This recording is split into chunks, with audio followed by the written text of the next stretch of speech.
Bem-vindos de volta a mais um episódio do E-Commerce à Quarta. Este é o podcast que devem ouvir se querem saber mais sobre vender online, especificamente vender produtos online. E hoje temos uma convidada especial que nos vem falar sobre uma das coisas que muitas pessoas perguntam aqui no podcast e muitas pessoas fazem comentários e já lá chegaremos. Então, bem-vinda, Bruna. Bruna Fernandes é a nossa contabilista de serviço no digital, conhecemos como acontabilista.pt. E vou deixar que ela se apresente e nos fale sobre este gosto por contabilidade, porque acho que mais ninguém tem, só mesmo a Bruna. Bem-vinda, Bruna. Obrigada, Vera, aqui por esta belíssima apresentação. E para falar um bocadinho mais sobre mim, para quem ainda não me conhece, o meu nome é Bruna Fernandes, como bem disseste, mas geralmente as pessoas conhecem-me pelo nome A Contabilista, por causa da minha rede social no Instagram que eu criei em 2020. E como a Vera disse, e bem, uma das coisas que acabam por perguntar muito é sobre os impostos, como é que eles funcionam, e eu decidi que ia descomplicar aquilo que para vocês é um bicho de sete cabeças, que é a parte da fiscalidade, dos negócios, o IVA, especialmente aqui nas lojas online. Portanto, eu espero que possa atender aqui à maior parte das vossas dúvidas, que espero que a Vera aqui as coloque, não é? Então, Bruna, aqui as maiores dúvidas surgem logo desde o início. É, o que é que eu faço? Eu abro uma empresa ou eu vendo com atividade aberta, ou seja, os recibos verdes, penso que é assim que funciona. Diz-nos o que é que achas que seria melhor, se calhar há casos diferentes, se calhar há realidades diferentes, diz-nos o que é que achas que é melhor, seja abrir empresa, seja recibos verdes. Numa fase inicial, a maior parte das pessoas acho que faz sentido abrirem atividade, que basicamente é, nós irmos ao portal das finanças, sempre online, está bem? Não vão à repartição de finanças, que hoje em dia temos essa facilidade, em que abrimos a coleta, como assim se chama, e iniciamos a nossa atividade para podermos fazer tudo de forma legal, começar a comprar os produtos, emitir faturas aos nossos clientes quando começamos a ter vendas. E uma das coisas que acontece é que nós temos dois regimes de contabilidade e eles tanto existem, quer seja um trabalhador independente ou quer seja aqui uma empresa, uma sociedade, que é o regime simplificado, em que basicamente o lucro que a autoridade tributária vai aplicar, os impostos, aqui o IRS, vai ser sobre uma percentagem, que no caso dos produtos é 15%. Já se abrirem empresa também têm este regime, mas podemos também ter a contabilidade organizada, isto também se aplica aos trabalhadores independentes, em que vamos ver toda a faturação menos todas as despesas e vamos ter aqui o lucro real. Ou seja, se tivermos um negócio que imagina que vai dar prejuízo nos primeiros 2 anos, pode fazer sentido nós termos contabilidade organizada para imputar os prejuízos nos anos a seguir. Agora, acho que a maior parte quer começar com lucro e hoje em dia com o digital temos a facilidade de não termos um custo tão grande. No caso, podemos ter aqui inicialmente os custos do estoque, mas não precisamos ter um armazém, uma loja. Então, acho que faz sentido começarem por trabalhadores aqui independentes ou empresário em nome individual. Isto são duas terminologias que existem que eu acho que só vêm trazer confusão, porque basicamente é, em termos de abrir atividade, exatamente igual. É mais que um empresário em nome individual, geralmente tem uma estrutura maior. Assumimos que é um restaurante, um hotel, um supermercado, que tem assim uma estrutura por trás física, e às vezes também se tivermos uma loja online, pode calhar aqui em empresário em nome individual, mas em termos de tributação é praticamente igual. E depois temos esta questão de emitimos faturas com IVA ou sem IVA, não é? Porque há aqui um limite, pelo menos quando temos trabalhadores independentes, eu vejo o meu marido, tem ali, ele é trabalhador independente, tem ali um limite que ele fatura anualmente para não ter depois que emitir faturas com IVA, e claro que é o cliente que paga o IVA, mas de qualquer forma temos aqui um limite e nem toda a gente sabe muito bem como fazer isto. Eu emito as faturas com IVA, emito sem IVA, é um produto que estou a vender, não é um serviço, qual é que é a melhor forma de o fazer? Aqui assumindo que vamos falar de produtos, a maior parte dos bens estão sujeitos a IVA, seja a 6%, a 13% ou a 23%. Vamos dar o caso de uma peça de roupa, vestuário, uma loja de vestuário. O que é que acontece? Vai ser a 23%. Desconheço que exista vestuário com uma taxa mais baixa. O que é que isto significa? Que é uma operação que vai ser sujeita a IVA. Só que nós depois podemos ter isenções. E depois há aqui uns termos, uma terminologia própria, que é de isenções completas ou não, e no caso nós podemos ter uma isenção pela faturação. É a primeira que existe, em que até 15 mil euros de faturação anual nós podemos não ter de cobrar IVA ao nosso cliente. E a maior parte que trabalha com lojas trabalha ao público, ou seja, a particulares.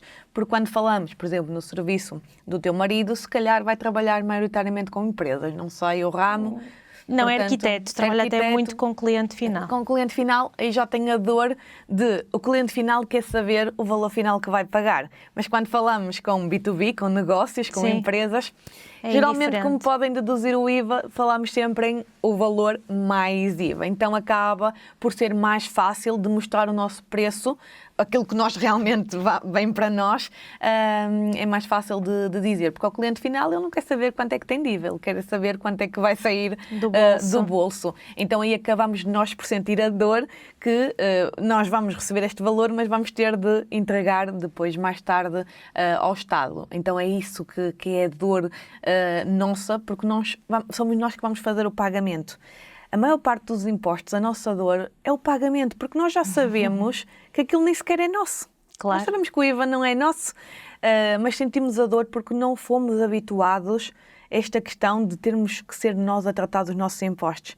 É sempre alguém, quando trabalhamos por conta do trem, é o nosso empregador que retira o nosso vencimento e que tem que fazer a transação para o Estado. E eu costumo dizer, se nós todos fôssemos habituados, mesmo nas nossas compras, eu acho que é no Brasil que funciona um pouco assim. O IVA é logo na transação, vai logo para o Estado, não fica do lado, não sei se é ou não, estou aqui a presumir porque acho que já ouvi uma coisa desse género, mas fica logo, não chega a entrar no dono do estabelecimento. Então era interessante que fosse nós próprios, ao final do dia, as nossas transações, pagássemos pagar nós automaticamente, não é? o IVA e não estarmos a dar à pessoa a quem estamos a comprar e ela depois é que trata disso. Ou seja, sermos nós responsáveis cada vez mais por este pagamento dos impostos que temos que efetuar. Se calhar mudávamos aqui um bocadinho a mentalidade e passávamos todos a ser muito mais críticos quanto aos impostos que pagamos. Porque geralmente nós somos críticos, mas se calhar não somos com propriedade. Sim. Só porque toda a gente diz que é muito e queixamos-nos, não é? E acho que seria interessante. Depois nós temos aqui algumas isenções também, ok. Temos a da faturação, mas acho que qualquer negócio quer passar o limite dos 15 mil euros. Claro. Quer faturar mais, ou seja, no primeiro ano até pode estar isento e depois no segundo ano passa a ter de cobrar IVA aos seus clientes. Também temos a vantagem que podemos deduzir. Claro. Ou seja, vamos dizer que alguém tem uma margem de 50%. À partida, se tem 23 euros, vai passar a ter que entregar apenas ao Estado metade. Porquê? Porque também vai deduzir da sua compra, assumindo que é 50. Sim, compra estoque e vende estoque e, portanto, vai sempre deduzir E eu costumo dizer, quando olhamos para isto desta forma, eu costumo dizer que o IVA é o melhor empréstimo do mundo. Porquê? Porque eu cobro ao cliente, imaginem, em janeiro, eu só tenho que entregar a declaração do IVA, aqui assumindo que é trimestral, e, por favor, não vão para o IVA mensal por opção, está bem? Apenas quando é obrigatório. Porquê? Porque nós assim só temos que ter 4 momentos para pagar. É melhor que 12 momentos para pagar. Então temos aqui um empréstimo, digamos assim, do Estado, em que ficamos com o dinheiro que supostamente temos que entregar mais tarde do nosso lado.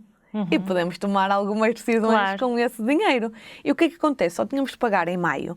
Só que nós temos, e que espero eu que nos próximos anos isso ainda exista, a flexibilização do IVA, que nos permite dividir o pagamento em 3 vezes. Ou 2, não é? No final Agora, do ano, no final do ano, a declaração que se entrega do terceiro trimestre só dá em 2, mas todas as outras é em 3. Isto é incrível, ou seja, eu que tinha que pagar em maio já estou a arrastar para maio, junho e julho. Acaba por ser bastante interessante o tempo que nós temos do IVA do nosso lado. Por exemplo, às vezes temos medo, sabemos que se anunciarmos, usarmos o tráfego pago, vamos aumentar as nossas vendas, isto é dados. Se metemos 100 pessoas, temos uma conversão de 2%, à partida são mais 2 vendas em 100. Então o que é que acontece? Eu posso pegar nesse IVA, até posso deixar numa conta à parte e todo o IVA que eu tenho do mês invisto no mês seguinte em anúncios, porque eu sei que me vai gerar vendas que à partida, quando chegar à altura de pagar, eu vou ter terei dinheiro. Sim.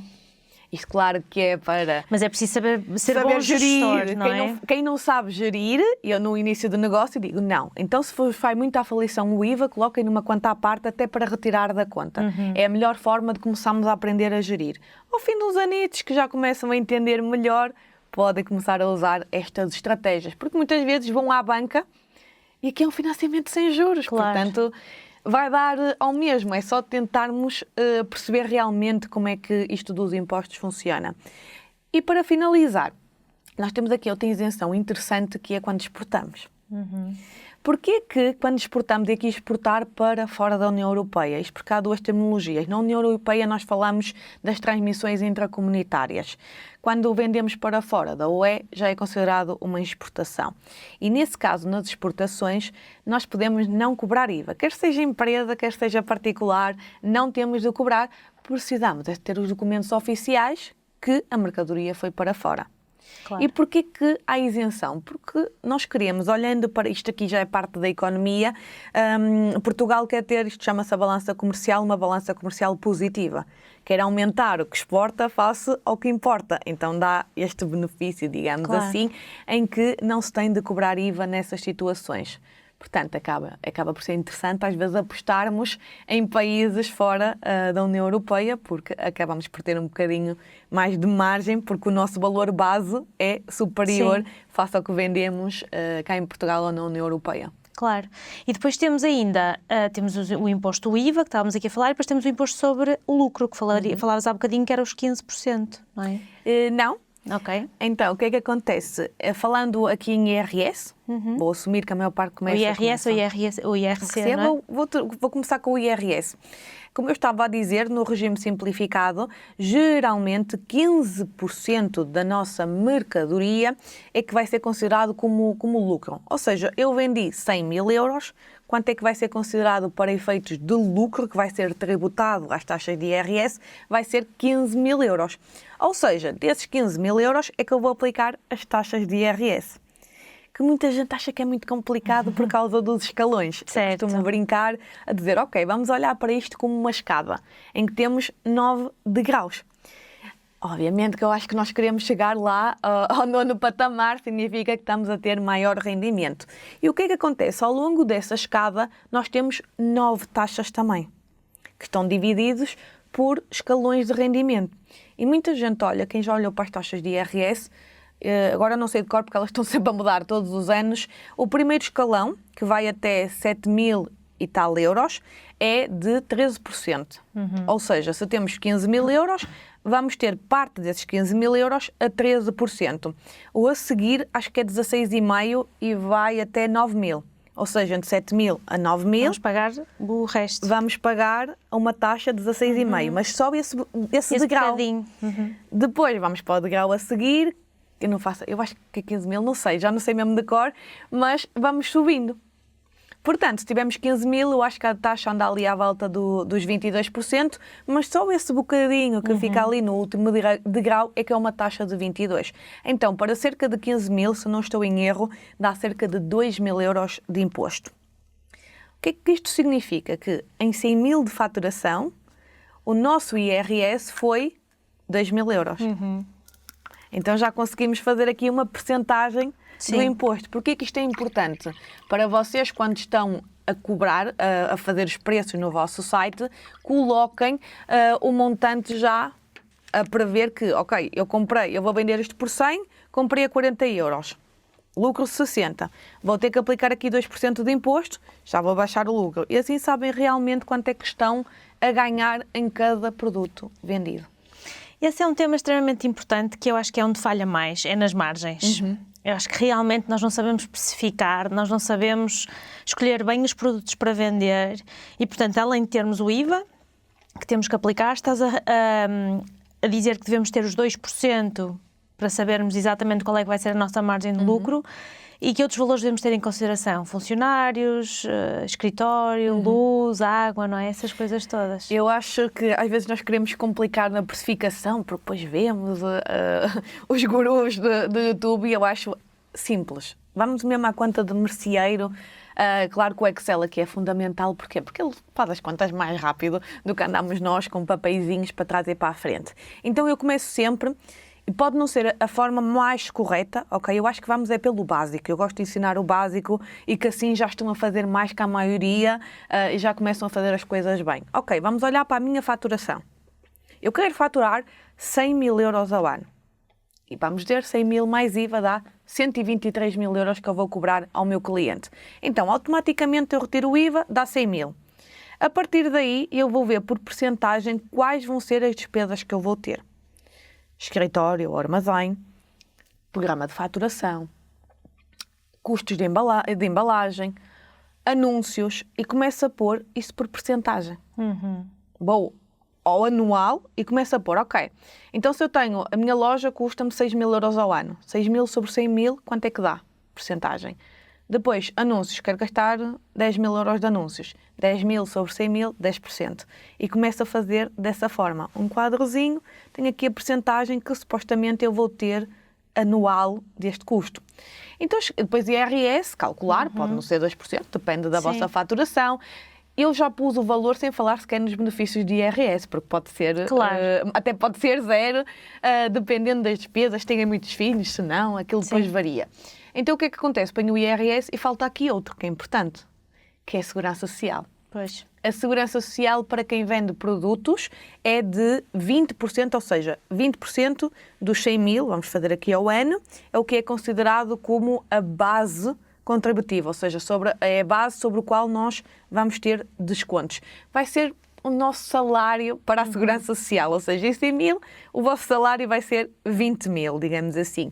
Dos 20 mil, depois a taxa, aqui eu ando à diferença, se for trabalhador independente é 21,4, se for empresário nome individual vai ser 25,20. Então vou assumir que vai ser os 25,20, multiplico e dá uma percentagem da Segurança Social. Outra coisa interessante é que nós podemos reduzir este valor em menos 25%. Que é quando estamos a entregar a declaração. Eu costumo dizer, tenho uma barrazinha que vocês puxam aquilo para baixo e para cima e é mesmo no questions asked. Ou seja, vocês se optam por diminuir até ao máximo, que é menos 25%, não têm de dar esse valor à Segurança Social mais tarde. É entender que se eu diminuo, se é 20 mil a minha base, se eu diminuo em 25%, também vou diminuir a minha base. Para a reforma, para efeitos de baixa, é esse montante que vai contar quando eles nos fizerem os pagamentos, quando nós necessitamos disso. Porque lá está, é uma contribuição, não é um imposto. Nós estamos a escolher aqui, não nos essa possibilidade, obviamente que poderíamos nós querer quanto é que queremos descontar, eles não nos permitem, tem que ser pela nossa faturação.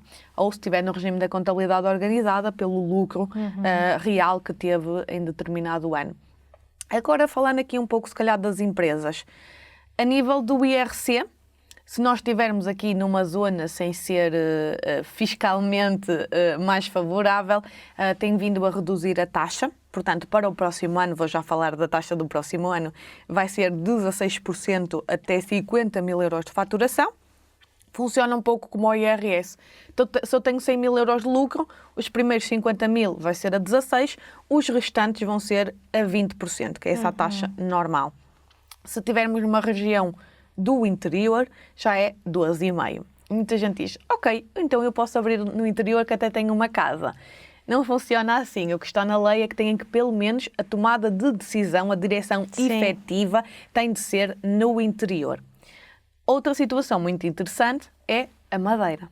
Sim. Na Madeira, para quem tem produção, é 5%. Por isso, por exemplo, a Prozis tem uma parte na Madeira, porque assim já conta para os 5%, e está tudo legal, é mesmo assim, é um regime que existe para levarem trabalho para lá e terem lá fábricas. Ou seja, pode ser interessante, uma parte do embalamento ser lá, obviamente que temos que entender que é uma ilha. Claro, Depois, o transporte tem depois esse custo associado. Mas acaba por ser interessante. Pronto, no IRC é assim que funcionam as taxas. E as pessoas começam logo a olhar. Bem, o IRS vai de 13% a 48%. Se o IRC é 16%, é melhor. E eu, calma, porque estamos a confundir aqui as coisas. Porque quando nós temos uma empresa, temos nós, enquanto indivíduos, em que retiramos dinheiro para nós, para as nossas despesas, e depois nós temos a empresa. Ou seja, a empresa paga IRC, nós, do dinheiro que retiramos da empresa, pagamos IRS.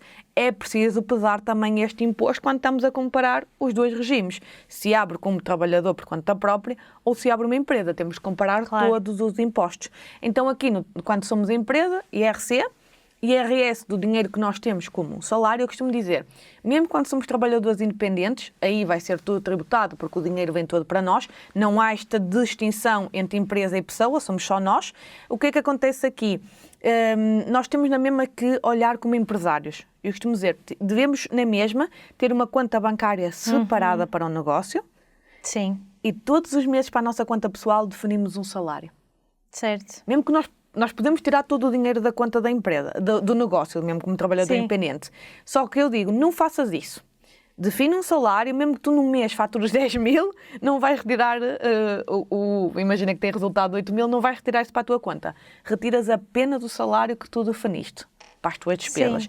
E no final do ano, vais ver a tua margem, imagina que tiveste lucro de 15 mil euros. Defines, ok, eu vou tirar 10 mil para mim, que é o chamado dividendos, vou tirar esses 10 mil para mim e 5 mil vou investir no meu negócio. Porque quando tiverem que abrir empresa, isto já vai ser muito mais simples de gerir, porque quando é empresa o dinheiro não é vosso.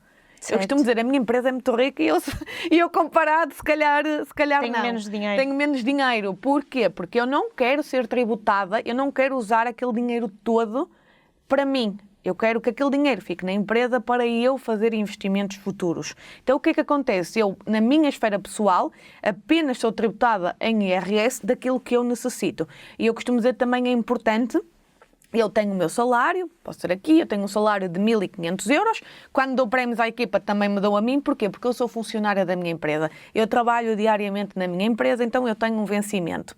No final do ano, se for muito positivo, eu uma parte retiro para dividendos. Porquê? Os dividendos têm uma tributação muito boa, que é só 50% dos mesmos é que vão ser tributados em IRS. Ou seja, se eu retiro 10 mil euros, apenas vai incidir imposto sobre 5 mil. O que acaba às vezes por ser interessante, poder ter um salário de 3 mil euros, mas para mim isso não é interessante. Porquê? Porque temos aqui também a TSU, a Segurança Social. Eu, como empresa, pago sobre todos os meus funcionários, depois daqui há um benefício ou outro, pago 23,75. Também pago do meu salário. Ou seja, em 1.000 euros são 237 euros, mais os 11% que eu, como funcionária, também tenho de descontar. Ou seja, ao todo, num salário de 1.000 euros, são 347,5 que vão para a Segurança Social. Então eu também não tenho interesse em ter um salário muito alto elevado. todos os meses, claro. Não tem Prefiro ter os dividendos que só vou pagar uma percentagem aqui sobre 50% e não vou descontar para a Segurança Social e prefiro fazer outros investimentos para a minha reforma, investir num PPR, fazer investimentos na Bolsa e trabalhar a minha reforma de outra forma que não ser toda para a Segurança Social, até porque nós sabemos que, supostamente, pelos últimos dados, apenas vamos receber 40% do nosso último salário. E uma coisa interessante é que cada vez mais as empresas têm apostado no PPR também para os seus colaboradores. E um trabalhador independente também pode ter colaboradores. E há muitos empresários em nome individual que às vezes até faturam 1 milhão de euros e ainda estão como empresários em nome individual. Porque lá está, não querem ter separado, têm contabilidade organizada, porque aí pronto, com muitos funcionários já começa a fazer sentido. Eu às vezes digo, acho que não faz sentido quando começamos a ter uma estrutura muito grande e aqui não se trata de impostos. E eu até digo muito, nós às vezes abrimos empresa para pagar menos impostos, mas eu digo, se vai retirar para ti, vai ser igual. Vai pagar na mesma. Vai pagar na mesma. Nós abrimos uma empresa para segurança.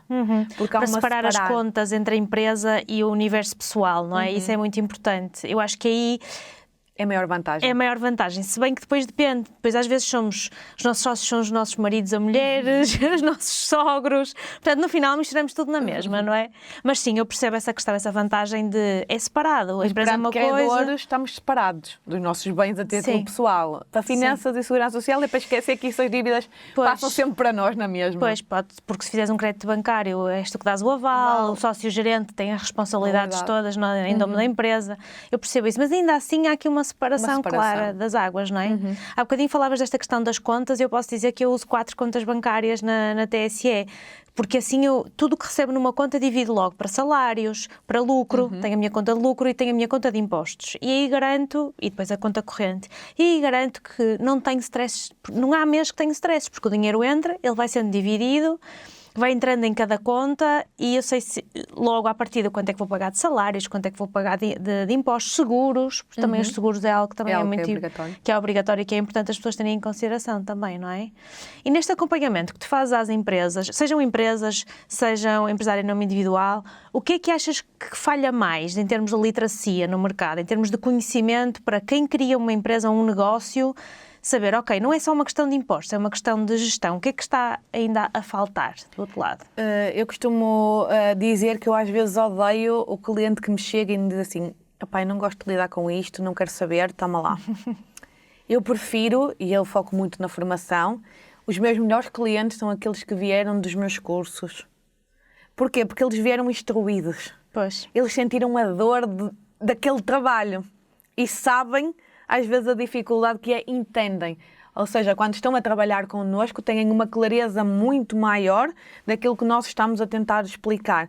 Porque senão nunca vão respeitar o trabalho, às vezes, do contabilista.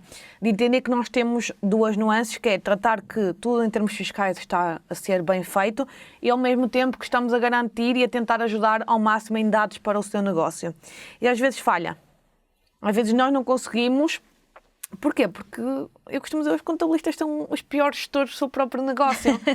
Porque nós às vezes não sabemos margens. Pois. E temos medo de cobrar, depois sempre, mas o meu cliente, coitadinho, agora está aqui não está a correr tão bem o negócio dele, não vou ter medo de cobrar. Mas é quando nós temos de cobrar mais, porque é quando o nosso cliente precisa mais de nós.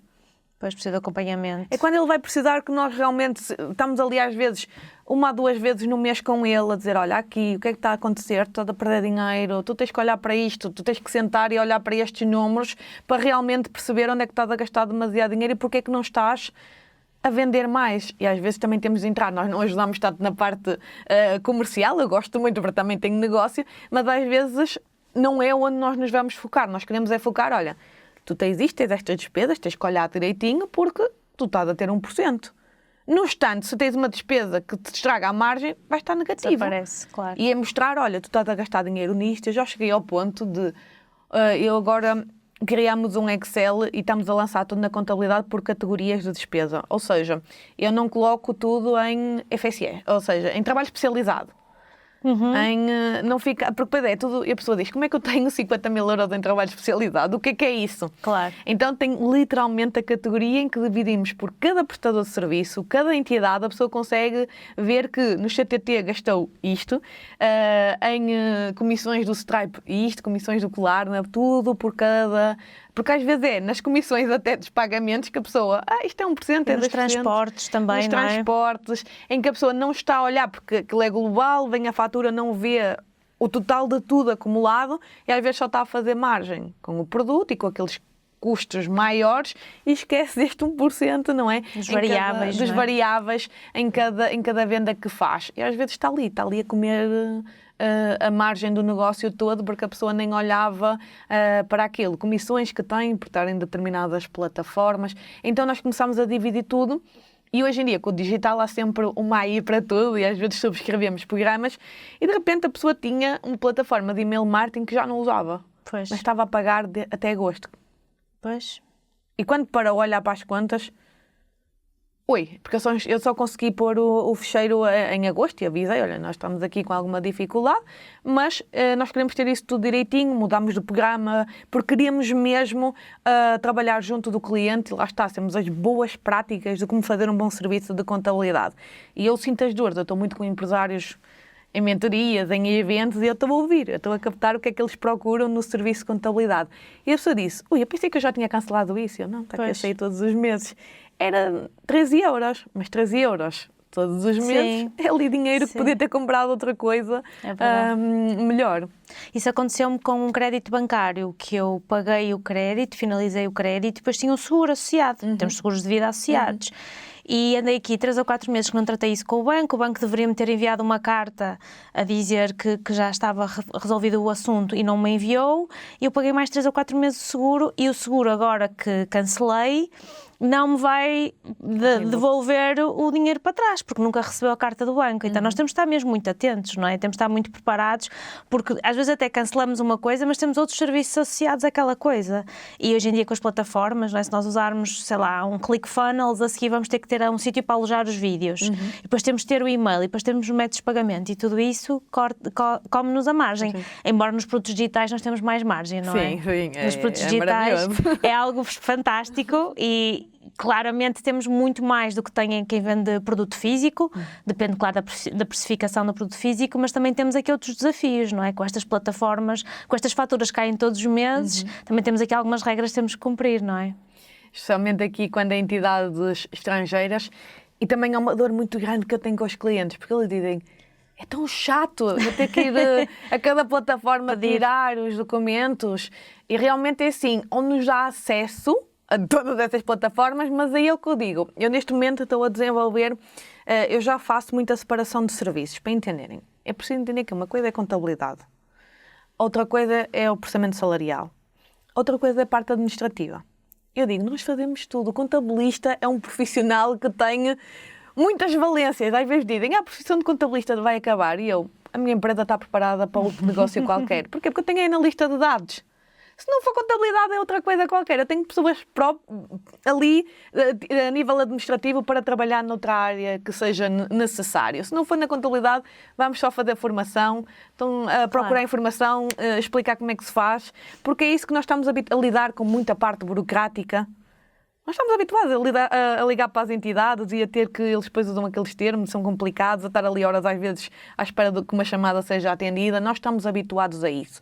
Então eu costumo dizer que, se o cliente quer que nós tratemos a parte administrativa, nós tratamos. Às vezes não precisa estar a contratar mais uma pessoa para a sua empresa. Só que não pode esperar pagar o valor só da contabilidade, porque eu vou gastar muitas mais horas. E eu digo, eu estou a falar com empresários. Eles entendem a minha posição. Claro. Então eu digo, olha, então precisas deste serviço, então eu vou-te cobrar mais este valor. Porquê? Porque a minha pessoa que vai tratar da tua contabilidade, em vez de poder tratar, porque não é escalável, o negócio dos serviços não é escalável, eu não posso ter ela a fazer, por exemplo, 15 empresas. Se calhar se vai ficar com a parte administrativa, claro, vai ficar durante a semana com 10 horas dedicadas à tua empresa, a tratar de retirar documentos, ver se está pago, tratar de recebimentos de clientes.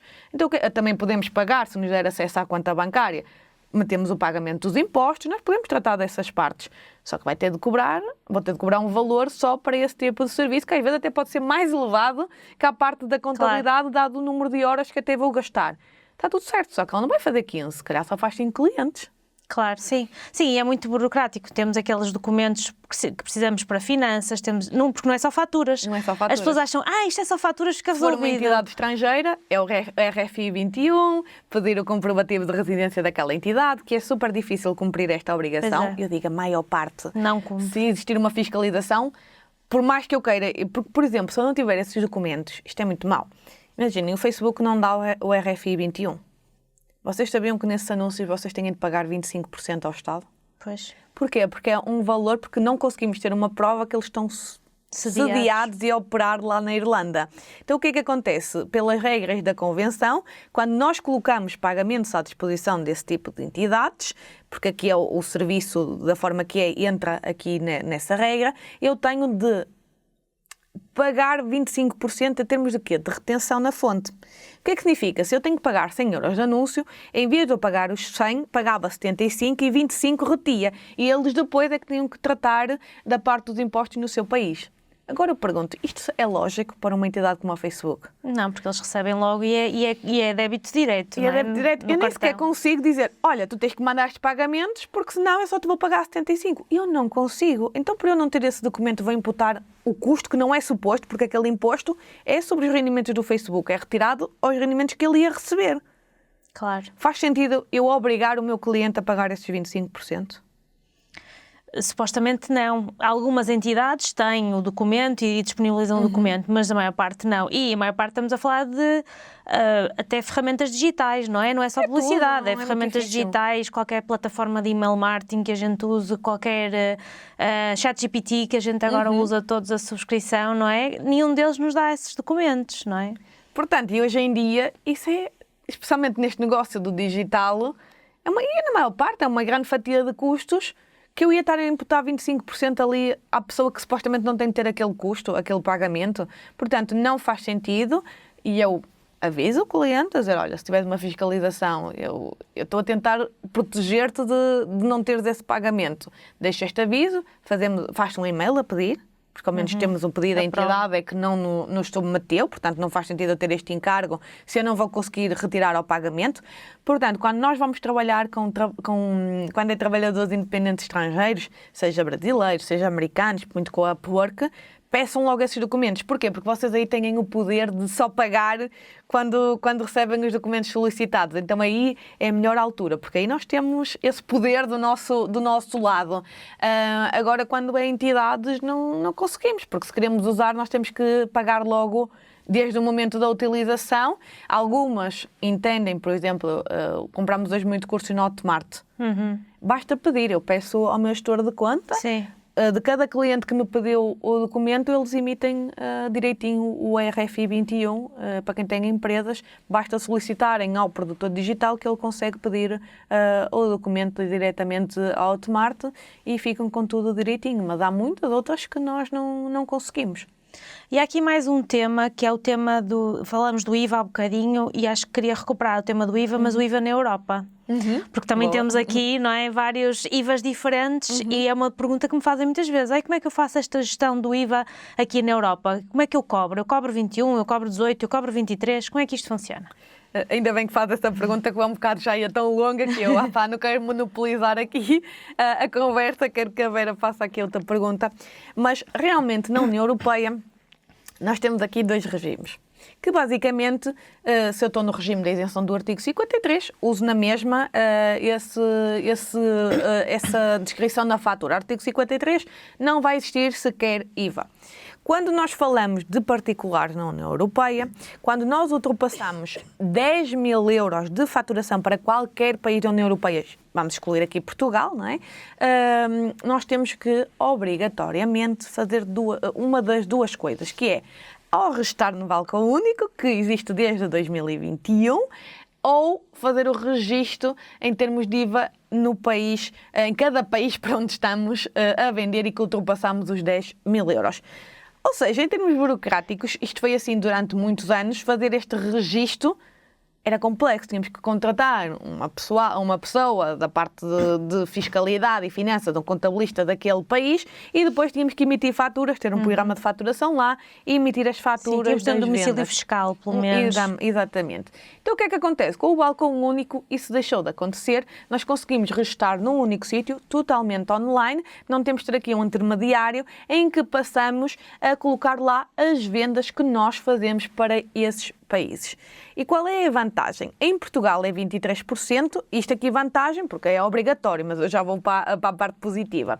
Portugal é 23%, em Espanha é 21% o IVA, na França já é 20%, ou seja, dependendo do país, geralmente o que é que acontece? A maior parte dos programas está feito para aplicar o valor total que nós definimos.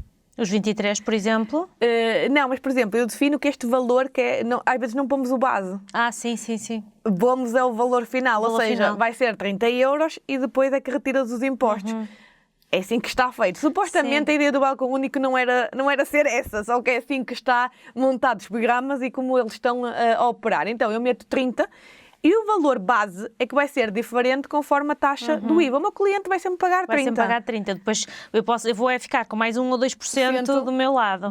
Do lado. Porquê? Porque a base cobrada vai ser diferente. Depois o IVA, o que é que acontece? Nós, para entregar esse IVA, não vai na declaração periódica normal, vai numa declaração à parte, que basicamente eu meto quanto foi o IVA para a Espanha, para a França, para a Estónia, para a Irlanda, o que seja, e coloco todos esses IVAs num documento. Imaginem que dá 3.000 euros, pago esses 3.000 euros, mas depois na declaração periódica continuo a contar todas as nossas despesas, tudo ok, consigo estar a deduzir. Imagina, se eu só vender na União Europeia, o que é que vai acontecer? Eu vou ter só pagamento de IVA por essa guia do balcão único e na minha declaração periódica vou ter o quê? IVA a meu favor, porque não estou a vender cá em Portugal, não vou ter IVA a declarar ao nosso Estado português, digamos assim. O que é que eu vou ter de fazer? Pedidos de reembolso de IVA, é o que vai fazer sentido nesses casos. Claro. Isto é nos casos se nós enviarmos a partir de Portugal, não é? Se nós tivermos estoque localmente, por exemplo, na Amazon FBA, pelo que eu sei, temos mesmo que registar a empresa lá, não é? Porque é diferente. Aí, depois depende do tipo de forma, só que aí eles obrigam a fazer o registro. Porquê? Porque nós vamos ter, a nossa mercadoria está num armazém, que é um armazém da Amazon. Então nós aí temos que ter o registro de IVA em Espanha, porque lá está, temos ali um local físico onde está a mercadoria. Claro. E há bocadinho também falamos de outra Mas coisa. também podem usar o balcão único para depois para o resto dos países, só que vai ser a partir de Espanha. Ok.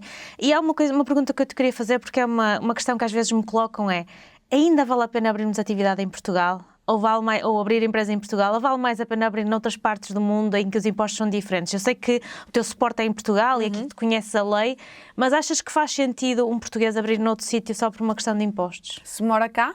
Mora cá? Não. Ok. Porquê? Porque e acho que vai haver mais tributação. O problema é que as leis não são rápidas. O problema, ou benefício, para quem não é? pode Acaba por ser vantajoso. E uma das coisas que existe é, nós somos tributados no país onde a operação está a acontecer. Ou seja, mesmo que nós abrimos empresa, era muito o caso da Estónia. Só que não sei leis, e as leis também de lá diz, se a operação está a ocorrer no outro país, supostamente é lá que vai ser tributado em termos de IRC. Então o que é que acontece? A pessoa estar cá e a operação toda cá, simplesmente está aqui a fazer uma falcatrua, porque a ideia é a pessoa estar no outro país, ou a maior parte da operação estar no outro país, por isso é que quem vai para o Dubai tem que estar lá, acho que é cerca de 6 meses no Dubai. Por ano, 6 meses por ano, portanto. Sim, para poder ter lá a morada fiscal. Para poder ter lá a morada, ou seja, tem que estar lá 6 meses para poder beneficiar de ter uma empresa lá e não pagar quase impostos nenhuns. Portanto, para quem quer estar cá e não quer sair de Portugal, acho que não vai fazer assim tanto sentido. Ou seja, pode estar a fazer, mas do ponto de vista legal não está a ser feito. Depois há outra situação que é, ok, até vou usar o RS da Estónia, vou ter lá a minha empresa montada. Só que depois nós queremos retirar dinheiro. Vamos ser na mesma tributados, pelo menos na esfera pessoal, pelo salário e pelos dividendos que retirarmos, vamos ser tributados cá em Portugal. Portanto, vai ser igual em termos de impostos. Vai ter a vantagem, às vezes, na parte da empresa, não pagar tanto IRC. Por isso é que eu digo, ok, às vezes a pessoa está a pensar nisto, mas eu vou ver, paga 2.000 euros de IRC. Pois, não se justifica. Não se justifica. Depende, se 2.000 euros tiver assim tanto impacto, mas é preciso ver se realmente faz sentido, pelo menos numa fase inicial. Mas, às vezes estamos a pensar nesses locais, há locais mais próximos que nós podemos e estamos próximos de Portugal. Andorra tem um sistema fiscal muito interessante e estamos a um pulinho de Portugal. Madeira e Açores também têm, os impostos são mais baixos lá, portanto também se quiserem continuar em Portugal faz sentido irem para lá. Isto para quem pratica serviços, que não tem tanta parte logística, mas mesmo em termos de produtos, vai para lá e se trabalha a partir de casa com os produtos pode fazer sentido. Agora, se quer ter as suas raízes em Portugal, na minha opinião, não é tanto a minha área porque não estou tão por dentro de toda a fiscalidade desses países, mas do que tenho falado com quem é especialista, o que me diz é, se a pessoa se vai manter cá, não faz muito sentido. Eu gosto de fazer essa análise, a pessoa que trata mais disso, uma pessoa que queira sair, que queira ir para o outro lado. Obviamente que há regimes favoráveis para quem está fora e volta. Porquê? Porque nós queremos também atrair mais pessoas e com, às vezes, um poder económico elevado. É engraçado que falas em Andorra, porque o padrinho do meu filho é contabilista e vivia em Andorra até o início deste ano. E eu sei que ele nos falava muitas vezes daqueles, imagina, jogadores de futebol que tinham o Ferrari mas depois tinham a casa em Andorra, porque Ferrari ficava mais barato em termos de impostos em Andorra do que em Espanha. Eles, na verdade, viviam em Barcelona, mas depois tinham casa em Andorra. Portanto, sim, eu conheço um bocadinho desses cenários por causa das questões familiares. E uma coisa que eu também queria falar contigo, que eu já comentei há bocadinho lá fora, é a questão do dropshipping, porque quem me acompanha sabe que eu não acredito no dropshipping numa questão de margem, numa questão de gestão de negócio no longo prazo, mas eu sei que em termos contabilísticos, pelo menos no outro dia passou por mim um conteúdo que fizeste no outro podcast, que em termos contabilísticos também não é fácil, portanto também gostava que esclarecesse aqui um bocadinho só para as pessoas perceberem que realmente pode não ser o melhor cenário se estão em Portugal, não é? Se estão a viver em Portugal. Eu costumo dizer, e como disse aqui no início, a nossa missão mesmo é simplificar o que é complicado. E vocês estão a ver que eu nem sequer falo só em impostos. Pela mudança de se deixar de ter a contabilista, é o que eu digo. A nossa missão é esta. Qualquer que seja a parte de simplificar, é o que nós queremos fazer. O que é que acontece? Na parte de dropshipping, não há muita simplificação. Não é que seja complicado para nós, porque se a operação não vai ocorrer em nenhum momento, nem entra mercadoria cá, nem sai mercadoria cá, significa que, em termos de IVA, é uma operação não sujeita. É a melhor fatura que eu posso emitir. Meto lá só essa menção e está feito. Na parte de vos ajudar com isso, eu não tenho muito trabalho. O problema é que, se vocês confiam em nós e nos contactaram, é porque não querem vocês perder tempo a procurar essa informação. E é aqui que fica complicado. Porque se a operação não ocorre em Portugal, o IVA vai ter de ser entregue em algum lado, porque não dá para fugir a ele. Se não é em Portugal, onde é que vai ser? E é aqui que começa a dificuldade do dropshipping. Porque imagina que o produto vai da China para os Estados Unidos. Vamos ter que pagar, geralmente, a parte da importação, aonde? Nos Estados Unidos. Vamos ter de contactar alguém nos Estados Unidos para tratar deste processo. Não vai passar por mim enquanto contabilista em Portugal. Vai passar por uma entidade nos Estados Unidos que vai tratar de emitir lá a parte do IVA, não é? A fatura passa a ser cá emitida na mesma, mas toda a parte de IVA da importação e de IVA para o cliente, estamos a falar, por exemplo, que isto que é muito o mercado dos Estados Unidos, que fala muito em dropshipping, são 50 estados. Pois. São 50 regras de IVA diferentes.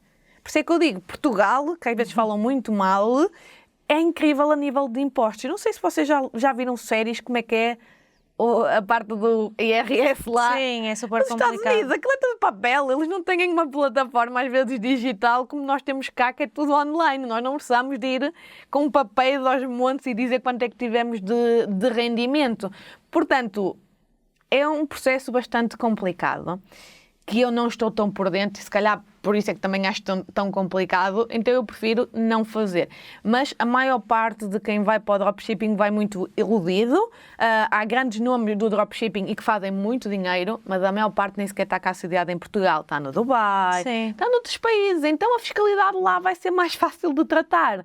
Portanto, vocês têm primeiro que verificar onde é que essas pessoas estão e se estão dispostas a fazer o mesmo que elas estão a fazer. Porque em Portugal, acreditem, grande maioria ou não está sequer coletado, portanto faz tudo por baixo da mesa e não se chateia com estas questões da fiscalidade, porque quando começamos a olhar, já começa aqui a ser bastante impactante. Nós apenas ajudamos quando a operação é maioritariamente na Europa, ou seja, pode não estar... O ideal é a mercadoria vem para aqui e sai daqui. Isto é o mais fácil. Ok, não acontece aqui, então, por exemplo, está num fornecedor na União Europeia que até vendem maioritariamente cá em Portugal. Também super fácil de tratar.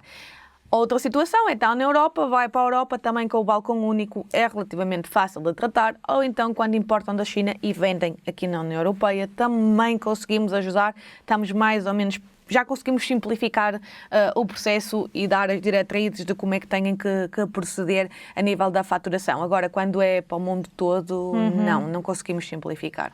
Pois, e se é uma operação que é China, Estados Unidos, mais vale ser tratado mesmo dentro dos Estados Unidos, não é? Também temos aqui outro cenário que é o print on demand, também é um cenário parecido com o dropshipping, mas com alguma personalização, que se a produção até é feita nos Estados Unidos, mais vale ser tudo feito lá, não é? Mais simplificado. Isto depois é sempre quem é que vai faturar o quê? Porque a maior parte do print on demand não é ele que fatura o nosso cliente. Pois. Porque se fosse, era simples, nós ganhámos uma comissão. Claro. Nós encaminhamos clientes para eles. É isso Claro. que nós fazemos. E o que é que Sim. recebemos? Uma comissão. Comissão. É um serviço. Já não entramos na esfera de produto, Claro. não há aqui a questão da localização. Só que a maior parte não é assim que funciona. Vocês é que vendem pelo vosso site e internamente fazem um pedido para quem vai produzir. Claro. O cliente não sabe o que é print on demand. Claro, Pensam não. que são vocês que fizeram aquilo na vossa casinha e que mandou. Claro, sim, sim. E depois temos, mais uma vez, os marketplaces. Temos o Etsy, por exemplo, não é? Quem vende dentro do Etsy daqui para os Estados Unidos, aqui as regras são iguais, não é? Portanto, está a vender de Portugal, é igual. É igual. Se tiver lá o stock, é que muda aqui o cenário. Ok. Pronto, Bruna, já estamos aqui no final do nosso podcast. Muito obrigada pela tua presença. Há aqui alguma coisa que queiras partilhar, alguma recomendação?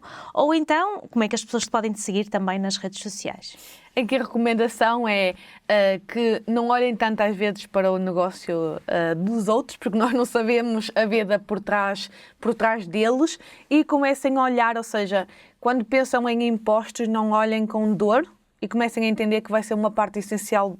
Ou seja, quem quer ter um negócio vai ter que lidar com eles, porque senão, se não quer, mais vale desistir logo da ideia. Ou seja, não olhem com dor de eu vou delegar isto num contabilista, não quero saber, porque ele não vai fazer milagres por vocês. Ou então, vai ter que ser um sócio vosso e fazer parte a 100% da vossa estrutura, se querem realmente delegar tudo a 100%. Outra situação aqui, como é que me podem contactar? Ou através da página da contabilista.pt, ou através do nosso site, que também é www.acontabilista.pt, ou então o e-mail que é geral@contabilidadedigital.pt. Mas também está tudo no site. E também tens agora a conta da empresa, não é? No Instagram. Sim. Portanto, também te podem conhecer pela empresa e não apenas pelo individual. Que o individual, hoje em dia, que não é o meu nome, é contabilista, ou seja, na minha empresa somos todas a contabilista, porque por acaso até somos mulheres, e no da empresa criamos porque nós fazemos empresas, e como no outro perfil falo muito mais para individuais e trabalhadores independentes, às vezes não sabiam que nós fazíamos a parte da contabilidade de sociedades. Portanto, preferimos falar de temas de IRC, tributações autónomas, despesas de empresa, na outra Como página. é que se chama a outra página? Contabilidadedigital.pt. Ok, ótimo. Obrigada, Bruna. Nada, obrigada. Bem, obrigada a todos e voltamos a falar em breve.